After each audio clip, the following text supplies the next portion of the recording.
बड़ा अफसोस होता है कि हिंदुस्तान में फुटबॉल जैसा खेल हम वर्ल्ड कप तक क्यों नहीं पहुंच पाते, हम क्यों नहीं क्वालिफाई कर पाते हैं। का पोटेंशियल जो अनलीश करने वाली जो चीज़ है वो इंडिया की आई थिंक बहुत बार मिस हुई है अपॉर्चुनिटीज़। वरना डूरंड कप का हाइप बहुत जबरदस्त होता है। हाँ, ड्यूरेंट कप अभी भी होता है, बट उसका वो जो हाइप है वो अब काफ़ी वो जा चुका है। तो फुटबॉल वाले इतना क्यों सोए पड़े हुए हैं। वहाँ पे अकाउंटेबिलिटी की एक बहुत बड़ी मेरे को जो समझ में आता है वो प्रोफेशनलाइजेशन नहीं है। नमस्कार, अमरउजाला.com पर मेरे कार्यक्रम खरी बात में आपका स्वागत है। मैं विनोद अग्निहोत्री फिर रूबरू हूँ आपसे एक नए मेहमान के साथ और एक युवा मेहमान के साथ। इस समय पूरी दुनिया में फुटबॉल का जादू लोगों के सिर चढ़ के बोल रहा है। फीफा विश्व कप फुटबॉल जो है उसका फाइनल अब होने वाला है स्पेन और अर्जेंटीना के बीच में। इस बार मैंने सोचा कि फुटबॉल पर बात की जाए, फुटबॉल पर, वो भी भारत में फुटबॉल के भविष्य पर। क्योंकि आप नौजवानों को, तमाम नौजवानों को रोनाल्डो, मेसी और तमाम सारे फुटबॉल प्लेयर्स के टी शर्ट पहने तो देखते होंगे, लेकिन अफसोस कि इतने बड़े फुटबॉल के आयोजन में 140 से 145 करोड़ के देश का कहीं कोई स्थान नहीं है, कहीं कोई जगह नहीं, यानी हम क्वालिफाई भी नहीं कर पाते। ऐसे में भारत में फुटबॉल का क्या भविष्य है, इस पर बात करने के लिए आज हमारे साथ मौजूद हैं।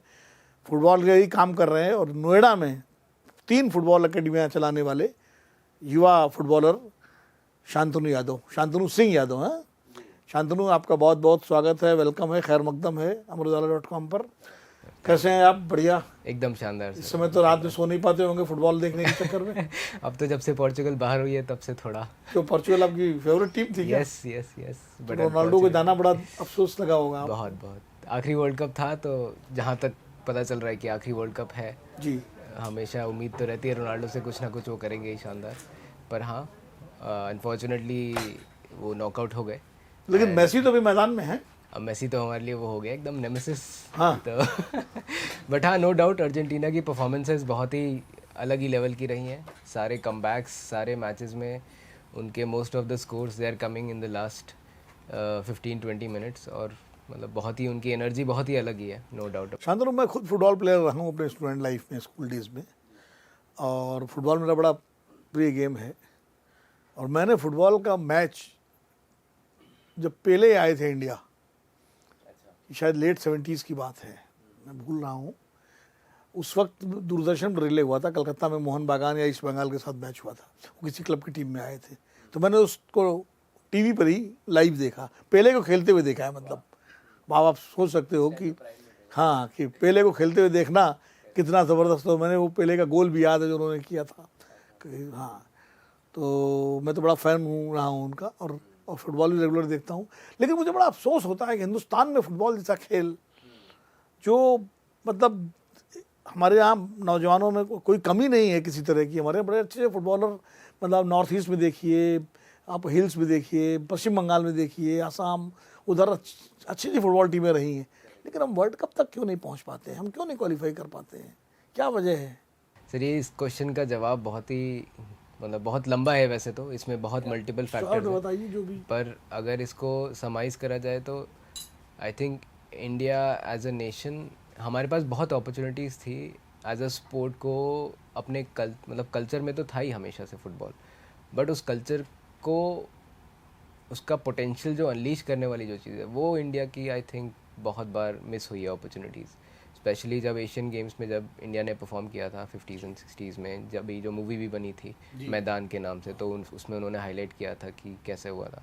मतलब हम जब भी कंपेयर करते हैं तो हमेशा क्रिकेट से करते हैं कि क्रिकेट का जो मोमेंट था वो कपिल देव का मोमेंट था when India one the world cup, या 83 का जो है। हाँ। 1983 तो इंडिया हैड दो सम ऑफ दोज मोमेंट्स, जैसे एशियन गेम्स का हुआ, देन उसके बाद इवन मतलब 90s में भी जब बाईचुंग भूटिया का एरर था, आई.एम. विजयन का एरर था, तो there was definitely a momentum which was going up again. I think अभी जो ISL रिलायंस ने स्टार्ट करी over the last 10 years 15 years जो इन्वेस्ट किया, करेक्ट, उसमें भी उन्होंने नो डाउट बहुत एफर्ट्स डाले, इन्वेस्टमेंट्स डाले, but then again I think जो गवर्नेंस है, when I say governance I am talking about the association. I think the association has failed to capture on that momentum, क्योंकि हमें ये समझना ज़रूरी है कि किसी भी स्पोर्ट को ग्रो करने के लिए मिडिल क्लास को या उस कंट्री की जनता को एज अ करियर देखना बहुत ज़रूरी है। और वो तभी आता है जब पैसा आता है, मतलब उनको लगेगा कि बच्चा अगर मैं आज अगर अपने नेचुरली जैसे क्रिकेट में लोग ज्यादा बच्चों को भेज रहे हैं, Correct, पैसा बहुत है, क्योंकि उनको दिखता ग्लैमर है। भी है उसमें, स्टार वैल्यू है। एब्सोल्युटली, फेम है, मनी है, जो एक ह्यूमन बिहेवियर को जो एक मतलब एस्पिरेशन पैसा देती तो है। फुटबॉल में बहुत है, इंटरनेशनल फुटबॉल में Correct, तो बहुत correct. पैसा है, हाँ. क्रिकेट से ज्यादा पैसा है। अगर Globally, आप yes, इंटरनेशनल हाँ. प्लेयर्स को देखे हैं, और Correct. फेम भी है, जो दीवानापन मेसी के लिए या Exactly. मैराडोना के लिए या पेले के लिए या रोनाल्डो के लिए या और जिनेदिन जिदान के लिए हाँ, लोगों में रहा है, वो तो Correct. इंटरनेशनल पैसा तो अक्रॉस बिल्कुल द ग्लोब है। बहुत ज़्यादा। अभी मैं एक एग्जांपल देता हूँ, जैसे अभी FC Goa AFC champions league 2 में पहुंची थी, जो यूएफए चैंपियंस लीग का इक्विवेलेंट है एशिया का। तो वहाँ पे मतलब एक पॉडकास्ट में ही बात हो रही थी, उनके जो सीईओ थे मिस्टर रवि, तो उन्होंने ये मेंशन किया था कि उनकी जो टिकट्स थी, क्योंकि जब वो एफसी गोवा चैंपियंस लीग में पहुंची थी एएफसी में, तो they were going to play against Al Nassr, जो रोनाल्डो की टीम है, जिसमें रोनाल्डो भी सऊदी में खेल रहा है। So Ronaldo was supposed to come to play in India, and can you imagine उसकी टिकट्स गोवा में कितने की बिकी थी? कम से कम 20 से 25 हज़ार रुपये की टिकट्स बिकी हैं, सोचो। तो लोगों के पास तो मैच हुआ था, मैच अनफॉर्चुनेटली हुआ नहीं था, कुछ तो भी इशू हुआ था, आई डोंट रिमेंबर, या रोनाल्डो शायद उस मैच में नहीं खेला था, and it was the biggest hype. तो people have the money to spend, but it's about the value proposition जो दे नहीं पा रही है। मैंने जो पहले वाला बताया हाँ जी। वो कल कोलकाता में हुआ था वो मैच, करेक्ट। और स्टेडियम में क्या, हम तो दूरदर्शन पे ही देख रहे थे, दूरदर्शन ने टेलीकास्ट किया था उस समय, क्या फरवर था, क्या फीवर था लोगों में, और किस तरह से लोग पागल थे। पश्चिम बंगाल में वैसे भी फुटबॉल का कोलकाता में बहुत क्रेज रहा है, ईस्ट बंगाल और मोहन बागान जैसी टीमें, मोहम्मडन स्पोर्टिंग, ये सब बड़ी मशहूर टीमें रही हैं। पता नहीं इधर इन दिनों इनके टूर्नामेंट नहीं सुनाई पड़ते। पहले डूरंट कप फुटबॉल तो अभी भी होता होगा, हाँ, डूरंट कप अभी भी होता है, बट उसका वो जो हाइप है वो अब काफी वो जा चुका है। वरना डूरंट कप का हाइप बहुत जबरदस्त होता था। मुझे याद है जब डूरंट कप का टूर्नामेंट होता था, तो कम से कम मैं अपनी बात करूं व्यक्तिगत रूप से, तो मैं तो उसको पूरा फॉलो करता था। उस समय तो इतना रिलेट टेलीकास्ट वगैरह नहीं होता था, अखबारों में ही छपती थी खबरें, तो मैं रेगुलर मतलब उसको फॉलो करता था। अब जो है पता नहीं क्या हो गया कि भारत में फुटबॉल जो है बढ़ना चाहिए, जो वाइचिंग भूटिया ऐसा प्लेयर हमारे बीच में रहे हैं, और भी तो, और अभी भी मैं जब नॉर्थ ईस्ट में जाता हूँ कभी, या इधर उत्तराखंड के इधर मैदानों में, इधर तो वहाँ बच्चों को मैं फुटबॉल खेलते हुए देखता हूँ बड़े उत्साह के साथ। तो मुझे लगता है कि अगर इन बच्चों को ट्रेन किया जाए, इनको एक अच्छे से माहौल दिया जाए, और उनको एक फुटबॉल को करियर के रूप में ले, तो भारत में एक अच्छी फुटबॉल टीम बन सकती है। करेक्ट। तो आप तो काम कर ही रहे हैं। करेक्ट। वो करियर ही प्रॉपरली पाथवे उसका कनेक्ट नहीं हो पा रहा। मैं बस अपना जो पुराना पॉइंट था वो एक बार कवर अप करता हूँ कि तो जो ये है कि वैल्यू नहीं दे पा रहा है इंडिया की मार्केट ना, जो जनता के पास पैसा है बट वो फुटबॉल में वैल्यू नहीं दे पा रहा है। नीचे से जो 15 साल में ग्रास रूट्स और यूथ डेवलपमेंट में जो काम होना था, क्योंकि आपने पहले तो सुपरस्टार्स को बुला के पैसे डाल के सब उसको ग्लैमराइज कर दिया, बट उसको सस्टेन करने के लिए आपको ग्रास रूट्स और यूथ डेवलपमेंट में करना पड़ेगा, क्योंकि जब तक इंडिया के प्लेयर्स नहीं खेलेंगे तब तक वो सस्टेनेबल कैसे होगा। तो it was more of an investment, but वही है कि जो गवर्नेंस वाली चीज़ है वो मिस आउट हो गई है। गवर्नेंस इन द सेंस जो भी बच्चों की यूथ लीग्स होनी चाहिए वो सारी, मतलब it was not supposed to, मतलब it was supposed to be done very well, but it did not happen. That is why I think हमारा एक और, मेरे हिसाब से एक और मोमेंट चला गया इंडियन फुटबॉल शायद जो स्टेट गवर्नमेंट्स हैं और जो एसोसिएशन है, नहीं एसोसिएशंस तो हैं ही, जी। जो स्टेट गवर्नमेंट्स की भी तो जिम्मेदारी है ना, चूँकि ग्राउंड बनाना, कोचेस को जो है एम्प्लॉय करना, उस तरह से एसोसिएशंस को भी फंड करना, ये सब कहीं ना कहीं इसकी भी कमी रही है शायद। करेक्ट। मेनली तो आई थिंक गवर्नमेंट का जो रोल रहता है that is more about providing funds, जो मेरी जो अंडरस्टैंडिंग है। बाकी जो इंफ्रास्ट्रक्चर है स्पोर्ट्स अथॉरिटी ऑफ इंडिया के पास, और जो एक्सेसिबिलिटी टू स्पोर्ट वाली बात है वो तो डेफिनेटली है ही, बट आई थिंक उससे बड़ा जो रोल है ना, that is the associations from AIFF to the state bodies, state associations, and coming down to the district association. क्योंकि अगर आप एक हाइपर लोकल या डिस्ट्रिक्ट लेवल पे भी अगर आपको अगर चेंज क्रिएट करना है तो आप कर सकते हो, बस आपका इंटेंट और अकाउंटेबिलिटी लेनी बहुत ज़रूरी है, जो कि बहुत लैकिंग है मेरे हिसाब से। आपको क्या लगता है कि मतलब ये एसोसिएशंस में जो ये लेथार्जी है, या जो लैक कर रही हैं, उनका एंथुसियाज्म जो है लैक कर रहा है, वो ऐसा क्यों? मतलब उनके अंदर क्या ये इच्छा नहीं जागती कि हमारे अच्छे प्लेयर्स हों, हमारी टीम बाहर जाए, हम भी, मतलब या क्या वजह क्या है? ये जो स्टैग्नेशन है ये क्यों है? बाकी एसोसिएशन को आप देखिए तो बहुत एक्टिव रहती है। जैसे आप देखिए बॉक्सिंग में कितने अच्छे हमारे बॉक्सर्स आ गए, ओलंपिक तक पहुंच गए, मेडल भी जीत रहे हैं। रेसलिंग में देखिए कितना हमारी लड़कियां तक जो है मेडल जीत के आ रही हैं। आप जेवलिन थ्रो में देख लीजिए, बहुत सारे स्पोर्ट्स में अब तरक्की हो रही है, आपके एथलीट्स में देख लीजिए, तो फुटबॉल वाले इतना क्यों सोए पड़े हुए हैं? आई थिंक सर उन्हें किस फ्री किक का इंतजार है? आई थिंक मेन जो है व्हाट दे आर वेटिंग वाली बात नहीं है कि the people who are working in those associations they are more of honorary members than paid employees. मतलब वहाँ पे अकाउंटेबिलिटी की एक बहुत बड़ी मेरे को जो समझ में आता है वो प्रोफेशनलाइजेशन नहीं है एसोसिएशन में. क्योंकि अब जैसे फॉर एग्जांपल जो भी एसोसिएशन में काम कर रहा है उनका जो प्राइमरी सोर्स ऑफ इनकम है दैट इज़ समथिंग एल्स. जिस दिन primary source of part time job है एक तरह से उनका। आप ये कह सकते हो. मतलब मेरे एक्सपीरियंस में तो ये है कि इट्स एन ऑनररी जॉब. तो अगर हो गया तो इंटेंट है कि हाँ भाई करना चाहते हैं, बिल्कुल है, चल भी रही है.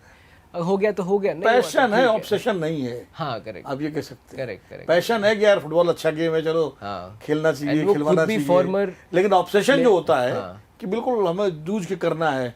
आप अच्छा खासा पढ़े लिखे इंसान हैं, अचानक फुटबॉल में कैसे आ गए? फुटबॉल प्रेम कैसे हो गया कि आप सब करियर छोड़ करके फुटबॉल को आपने, football coaching, football training academy बनाना, ये आपने एक... तो मेरा करियर, वैसे मैं कोई करियर छोड़ के नहीं आया हूँ, मैं करियर ही मेरा फुटबॉल में ही स्टार्ट हुआ है. So after my college, after I did my BCom, तो मतलब मेरा पैशन था हमेशा से ही. कहाँ से किया बीकॉम आपने? दिल्ली से? हाँ, दिल्ली यूनिवर्सिटी से. तो फुटबॉल पैशन था आपका? हाँ, मैं school football, college football, club football Delhi में ही, मतलब आई had the fortune of playing in Delhi circuit only, school, college football and even club football. तो मेरा पैशन ही था. तो फिर मतलब मेरे फादर ने सजेस्ट किया कि आप MBA कर लो स्पोर्ट्स मैनेजमेंट में ही. तो फिर then I went to Spain. मैं रियल मैड्रिड भी गए? हाँ, मैं भी रियल मैड्रिड गया हूँ, देखा है मैंने उसको. मैं तो उनके कॉलेज में था. आप तो खेले होंगे मतलब वहाँ ग्राउंड वगैरह में? हमने तो खाली एक टूरिस्ट के तौर पर देखा उसको. नहीं, मैं उसमें था. मैं रियल मैड्रिड ग्रेजुएट स्कूल में था, जो कि उनका कॉलेज है. सो उनका जो स्पोर्ट्स मैनेजमेंट का कोर्स था वो मैंने किया था. सो वहाँ पे जाके मैं देखा कि भाई दुनिया में तो कुछ और ही हो रहा है, हम तो कहाँ पीछे पड़े हुए हैं. देन फिर उसके बाद I had the fortune of going to New York Cosmos. वहाँ पे मैंने 1 साल काम किया. तो मैंने अमेरिकन फुटबॉल भी देखा, मतलब सॉकर, जहाँ उनको सॉकर बोलते हैं. हाँ, सॉकर बोलते हैं. तो वहाँ पे मैंने देखा कि यहाँ पे क्या हो रहा है, यूरोप में क्या हो रहा है. तब जाके I decided to come back 2017 में. एंड तब मैंने फिर अपनी कंपनी स्टार्ट करी थी. और अंडर कितने साल हो गए आपको अपनी company? 27, I almost 9 years now. 9 year. इस 9 साल में क्या उपलब्धि मिली आपको? कुछ प्लेयर्स तैयार हुए? क्या लगा आपको यार? तो हमारा जो क्लब है FC नोएडा फुटबॉल स्कूल, सो FC नोएडा वैसे ऑफिशियली स्टार्ट 2019 में हुआ था. उससे पहले तो वही एंटरप्रेन्योरशिप के धक्के खा रहा था मैं. But in the 6 years of our journey so far, I am proud to say that हमारा जो काम की जो उपलब्धि है वो हम उसमें मानते हैं कि हम जो होम ग्रोन प्लेयर्स हैं, home grown in the sense जो लोकल प्लेयर्स हैं, उनको हम बेस्ट लेवल पे कहाँ तक पहुँचा पाए. और आज मैं सक्सेसफुली ये कह सकता हूँ कि हमने एटलीस्ट 7 to 8 प्लेयर्स हैं जो आज इंडिया टीम में खेल रहे हैं, यूथ टीम में. ISL इंडियन सुपर लीग के जो क्लब्स हैं उनके यूथ सेटअप्स में है. जैसे जमशेदपुर FC हो गया, बेंगलुरु FC हो गया, रिलायंस का जो सेटअप है उसमें हमारे 2 प्लेयर्स हैं. तो ये मैं अपने उसको ये नहीं सोचता कि हमारी टीम जीतना ज़्यादा इम्पोर्टेंट है. मेरे लिए अभी ये है कि ये इकोसिस्टम अभी बहुत ही नेसेंट स्टेज में है, स्पेशली यूथ और ग्रास रूट्स. तो अभी हमारा काम ये होना चाहिए कि हम चीज़ों को सस्टेनेबली देखें, जहाँ पे हम अपने प्लेयर्स को प्रोड्यूस करें, जिससे कल को आके जनता स्टेडियम में आके देखे कि भाई मैं तो इस प्लेयर को जानता हूँ. तब जाके हमारे स्टेडियम भरेंगे, तब जाके रेवेन्यू आएगा. अभी नोएडा में कितनी जगह आपका चल रहा है? हमारा नोएडा में 3 सेंटर्स हैं अभी. 3 सेंटर्स? हाँ, हमारा सबसे पहला centre Noida extension Pacific World School में है, which is our home centre. वहीं से स्टार्ट हुई थी पूरी story. Then right now we are operating in sector 77 and Shriram Millennium School sector 135 में. तो आपको रिस्पांस कैसा मिल रहा है? लोग बच्चों को लाते हैं मतलब आपकी एकेडमी में, आपके सेंटर्स में? मतलब पेरेंट्स जो है बच्चों को लेके आते हैं? क्रिकेट एकेडमी में तो लाइन लगी रहती है, फुटबॉल में क्या इस तरह से लोगों का? करेक्ट है, एक नया पर्सपेक्टिव है. क्योंकि आई थिंक मैं ये नहीं बोलूँगा कि क्रिकेट में सैचुरेशन है, बट अब पेरेंट्स देख रहे हैं कि और भी स्पोर्ट्स में अपॉर्चुनिटीज़ हैं. बैडमिंटन भी हो गया, फुटबॉल भी हो गया, बहुत सारी चीज़ें हैं. तो अब उनको एक वो नई चीज़ है, प्लस ग्लोबलाइजेशन हुआ है फुटबॉल का 90s से. तो there is a very good response. हमारी जो फोकस है that is from the age of 4 to 15. हमारा फोकस ये है कि 13-14 साल तक बच्चा यहाँ तक पहुँचे, फिर हम उसको नेक्स्ट लेवल पे, we are like creating local mini stars. कि अगर यहाँ पे हमारी एकेडमी में बच्चे देखिए भाई यहाँ का प्लेयर बेंगलुरु FC की यूथ सेटअप में पहुँच गया या रिलायंस में पहुँच गया, वो बहुत बड़ी बात है. तो ऐसे धीरे धीरे करके हम उस इकोसिस्टम को बढ़ाना चाह रहे हैं. तो yes, we get a very good response, no doubt. And आपको उस दिन बहुत अच्छा लगेगा जिस दिन आपका ट्रेन किया हुआ कोई बच्चा किसी इंटरनेशनल क्लब में जाके खेले. ओह वही आई थिंक इंडिया का रियल मैड्रिड में खेले या किसी और उसमें जाके खेले। पहले तो आई थिंक जापान या किसी और लीग में खेल ले, वही बहुत बड़ी बात हो गई अभी, क्योंकि पहले एशिया में डोमिनेट कर ले तब यूरोप की सोचें, क्योंकि because Europe is a pinnacle. But हाँ, एशिया में डोमिनेट करे तो बात है। एंड आई थिंक जैसे ही वो ब्रेक थ्रू होगा, वो फिर वो कपिल देव वाला इस मोमेंट बार फीफा में तो एशियन कंट्रीज ने काफी अच्छा परफॉर्म किया। करेक्ट, वो जैसे गैप इजिप्ट को देखिए, इजिप्ट तो ऑलमोस्ट अफ्रीका एशिया में मिला जुला है। करेक्ट, बट मान ले जापान हो गया, जापान हो गया, ये आपका मोरक्को हो गया। मोरक्को हो गया। मोरक्को ने अच्छा खेला, ईरान अच्छा खेला, और जबकि युद्ध में था, अरे लड़ाई चल रही थी उस देश में, हमले में था वो उसके खिलाड़ी जो है फुटबॉल खेल रहे थे, वो भी अमेरिका में खेल रहे हैं। तो इसका मतलब क्या जज्बा है लोगों का। भारत में जो मतलब मैं फिर भारत में बात करूंगा, आप पोटेंशियल जो देखते हैं अच्छे प्लेयर्स का किन स्टेट्स में ज़्यादा है?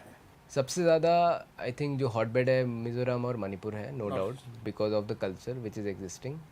देन केरला में भी it has been a big hotbed, Goa में भी है, बट अपेरेंटली गोवा में थोड़ा सा उनका जो कल्चर है वो थोड़ा सा डाउन होता जा रहा है due to lack of systems. But there are states जहाँ पे कल्चर ग्रो हो रहा है। वेस्ट बंगाल में भी है, but I think it is पहले तो बहुत था। हाँ, हमेशा सही था और है भी, बट आई थिंक वो थोड़ा structure from a professional point of view वो इतना उसको शेप अप नहीं कर पाया। भाई स्टूडेंट्स के बीच में जो सुब्रतो फुटबॉल जो जी, होता था स्कूल उसमें होता है, हाँ, स्कूल्स में, कॉम्पिटिशन। तो स्कूलों में जो होता है वो तो वेस्ट बंगाल कई प्लेयर थे वो जिनके नाम करेक्ट, बिल्कुल बिल्कुल, that has been a huge pipeline for, मतलब जैसे आपने सुब्रतो का जो पॉइंट छेड़ा आपने, तो it's mainly for schools I think. School से बच्चों को एक जो आप पॉइंट बोलो ना कि क्यों डेवलप नहीं हो रहा, आई थिंक इसमें एक बहुत बड़ी बात जो education ministry can do is that is to recognise club level merits, मतलब जो बच्चे अंडर 15, अंडर 13, अंडर 18 जो AIFF की यूथ लीग्स होती है, अगर उसमें उस पार्टिसिपेशन को अगर वो उनके पॉइंट्स कहीं कंसिडर करें फॉर कॉलेज एडमिशन या स्पोर्ट्स कोटा, मेरे हिसाब से I think that would be a very big boost, because एक अभी education becomes a barrier for sports, so that has to go hand in hand with sports, तब जाके I think बहुत ज़्यादा वो उसको, क्योंकि अभी क्या होता है 14 साल का बच्चा जैसे ही 10th में आया, अभी जैसे मेरा कीपर है, गोल कीपर है, उसके पेरेंट ने मना करे सर इस साल नहीं आएगा क्योंकि बोर्ड्स हैं। बोर्ड्स हैं, मतलब फुटबॉल ने क्या बिगाड़ा था, बट एनी हाउ अगर उनको ये पता होगा कि अगर ये क्रिकेट वाला नहीं स्टेट लेवल पे खेल लेगा, क्रिकेट वाला बोर्ड्स में भी खिलवाता रहता है अपने बेटे कुड भी, हाँ, क्योंकि उसकी आई थिंक रिकग्निशन को लगता है शायद IPL में निकल जाएगा, हाँ वो वैभव सूर्यवंशी बन जाएगा। वो भी है, बट आई थिंक जहाँ पे उस चीज़ को ऐसे अगर कुछ स्टार निकले ना, जैसे क्रिकेट में निकलते हैं जी, कि महेंद्र सिंह धोनी या वैभव सूर्यवंशी या विराट कोहली, इस तरह के स्टार्स अगर फुटबॉल में निकलने शुरू हो नेशनल लेवल पे ही, तो शायद ज़्यादा इंस्पायरेशन मिलेगा पेरेंट्स को। एब्सोल्युटली, जहाँ पे उनको दिखेगा कि एक फेम मिला, पैसा मिला, तो वहाँ पे जनता तो जैसे मैं बताऊं कि जब मैं स्कूल में था, मैं केंद्रीय विद्यालय IIT कानपुर में पढ़ा हूँ, और वहाँ नेशनल मीट हुई थी, हम लोगों को याद है, हम लोग बहुत उस वक्त स्कूल में ही थे, ऑल इंडिया की सेलेक्टेड टीम्स आई थी, स्पोर्ट्स की पूरी मीट थी, और उसमें जो फुटबॉल के जो टूर्नामेंट हुए थे, इतनी शानदार टीमें थी, मुझे याद है ऐसा लगता था जैसे हमको इंटरनेशनल इवेंट देख रहे हों। लेकिन वो सब अच्छे मुझे तो बहुतों का नाम अभी तक याद है प्लेयर्स के, डिफरेंट रीजन, वो कहाँ चले गए कुछ पता ही नहीं, क्योंकि उसके बाद पासवेज नहीं मिला, वो कहीं यूपी में तो बहुत टैलेंट है, हाँ, और उसमें उत्तराखंड के बहुत अच्छे बच्चे थे यूपी की टीम में। इवन उत्तराखंड भी अच्छा खासा हॉटबेड है फुटबॉल के लिए, दिल्ली का फुटबॉल बहुत इन्फ्लक्स है उत्तराखंड। मेरे दोस्त का, मेरे बेटे का एक फ्रेंड था, वो दिल्ली में मॉडल स्कूल में पढ़ता था, दोनों पढ़ते थे, वो फुटबॉल खेलता था, और फाइनली वो उसने ही opted football as a career and went to London, okay, और कोई क्लब ज्वाइन कर लिया वहाँ, शायद खेल रहा होगा। अच्छा, ओके, हाँ, आई थिंक ये भी काफ़ी सारे केस स्टडीज हैं, क्योंकि इंडिया में वो पाथवे, हाँ, इंडिया में वो पाथवे नहीं मिल पा रहा है जो प्लेयर्स को लगता है, बट वही है, मतलब वो पाथवे बहुत। तो फाइनली आप शांतनु क्या मैसेज देना चाहते हैं हमारे यंगस्टर्स को, खास करके स्कूल गोइंग बच्चों को और पेरेंट्स को, कि भारत में भी फुटबॉल के अच्छे प्लेयर्स निकलें, फुटबॉल का भविष्य दुनिया में है, इसके बारे में कुछ मैसेज अगर दें तो हमारे इस प्रोग्राम के माध्यम से। आई थिंक पेरेंट्स के लिए सबसे ज़्यादा इम्पोर्टेंट मैसेज जो ये होगा कि आप स्पोर्ट्स को एज अ, मतलब don't see it as an anti education thing, वो सबसे ज़्यादा इंपॉर्टेंट है। अगर आपका बच्चा, अगर फॉर एग्जाम्पल देखो, ये एक बहुत बड़ा फैक्ट है कि प्रोफेशनल प्लेयर 0.001% ही निकलेगा, अगर 100 बच्चे उसमें से 100 भी मैं बोल रहा हूँ मतलब 1 हजार लाख में एक से- बच्चा हाँ, निकलेगा। 1000 भी नहीं, लाखों 10 लाखों में एक निकलेगा जो वहाँ जाके खेलेगा। पर आप ये मत भूलो कि स्पोर्ट्स आपको ऐसी चीज़ें सिखाता है जो आप क्लासरूम में सीख नहीं सकते।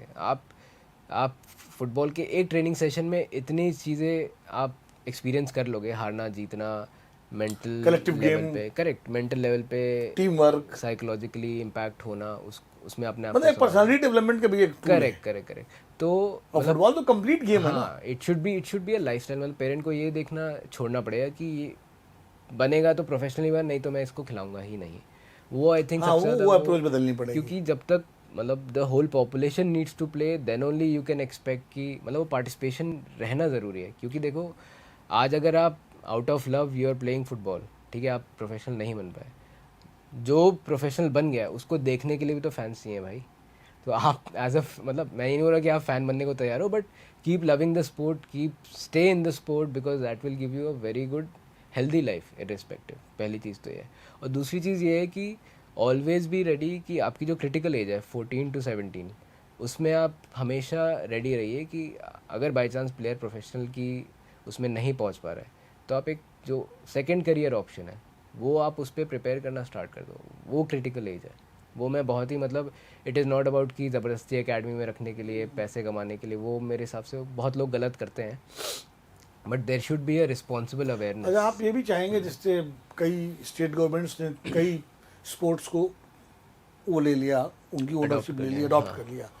जैसे हरियाणा में कुश्ती, बॉक्सिंग, ऐसे फुटबॉल को भी कुछ स्टेट गवर्नमेंट्स अगर ले तो एक अच्छा चांस मिलता है। हाँ, आई थिंक यूपी गवर्नमेंट ने कुछ टाइम पहले, I think last year, I think chief minister जो है उन्होंने कुछ इनिशिएटिव शेयर किया था जहाँ पे मल्टीपल स्पोर्ट्स इंफ्रा जो है वो बनवाएंगे नया। तो I think that is a good step in the right direction. But मेरा जो मानना है कि आई थिंक इट्स बेटर कि जो अभी एग्जिस्टिंग इंफ्रा है पहले उसी को बेटर करके उसकी एक्सेसिबिलिटी आप दीजिए, उसको ऐसा करिए, भले ही आप नॉमिनल रखिए, क्योंकि anyway it's a white elephant, वो रखा रखा ख़राब ही हो रहा है। आपकी पसंदीदा टीम कौन सी है इस समय? फीफा चल रहा है, FIFA मैं फॉरगेट की कौन जीतेगा कौन हारेगा या कौन हार फाइनल में पहुंचा नहीं पहुंचा, लेकिन जितनी टीमें आई सबसे बेहतरीन टीम या पसंदीदा टीम कौन सी है? जो मेरी फेवरेट थी वो तो पोर्चुगल थी, और player? Due to Ronaldo is my idol for ever. But they did not perform, there is no doubt about it. But मेरी उम्मीद फ्रांस से काफ़ी थी, बिकॉज फ्रांस काफ़ी अभी तक डोमिनेट करी थी और उनकी जो अटैकिंग थर्ड थे वो तो मतलब वर्ल्ड क्लास है ही। तो अनफॉर्चुनेटली वो भी टीम है आपकी जो वो है, भी कोई बाहर बात हुए। बट या लेट्स सी। और इंडिया में सबसे अच्छा प्लेयर आपको कौन सा? मेरा favourite player I would say Sunil Chhetri. मतलब सुनील छेत्री, मतलब I would love to spend money to watch him play, to be very honest. And there was this one player, जब मैं कॉलेज लेवल पे था तब मैं, there was this player, East Bengal का एक प्लेयर था संजू प्रधान, तो he was a very energetic player, तो मेरे को मज़ा आता था देखने में। तो या दीज टू प्लेयर्स। चलिए शांतनु, आपने वक्त निकाला अपने बिजी शेड्यूल से हमारे प्रोग्राम के लिए, हमारे स्टूडियो में आए, इसके लिए बहुत बहुत आपका शुक्रिया, थैंक यू। और हम इस उम्मीद के साथ कि आपकी मेहनत रंग लाएगी और आप जैसे तमाम लोग और भी लोग भी ये मेहनत कर रहे हैं देश में, जो चाहते हैं फुटबॉल प्रमोट हो, आगे बढ़े, तो मैं तो चाहूँगा इसी नोएडा में एक बरुआ साहब हुआ करते थे जो नेशनल स्पोर्ट्स से अभी भी होंगे, करेक्ट, उन्होंने बहुत हमारे काफी बच्चे को contribute बेटे को भी किया है। सिखाया। बहुत सारे लोग हैं, हम सबकी इच्छा है कि भारत जो है, जैसे भारत ने हॉकी में नाम किया एक ज़माने में, जैसे क्रिकेट में आज इंडिया जो है इनविंसिबल टीम है, ज़बरदस्त टीम है, ऐसे ही वो वक्त भी आएगा कि जब फुटबॉल भी पॉपुलर होगा और फुटबॉल, भारत की फुटबॉल टीम भी फीफा में खेलेगी, और अगर ईश्वर ने चाहा तो हो सकता है कभी वर्ल्ड कप भी जीते, उम्मीद तो करनी चाहिए। Absolutely. और अगर ऐसा कभी हुआ तो उसमें आप जैसे नौजवानों की बड़ी भूमिका होगी और बड़ा योगदान होगा। इसके साथ ही इस कार्यक्रम को मैं विराम देता हूँ। बहुत बहुत धन्यवाद। Thank you sir. अगले हफ्ते, अगले सप्ताह फिर मिलेंगे किसी नए मेहमान के साथ, नए मुद्दे पर। तब तक के लिए मुझे आज्ञा दीजिए, नमस्कार। अगर आप ये वीडियो YouTube पर देख रहे हैं तो हमारे चैनल को सब्सक्राइब कर बेल आइकन दबाएं, और Facebook पर देख रहे हैं तो हमारे पेज को लाइक करें।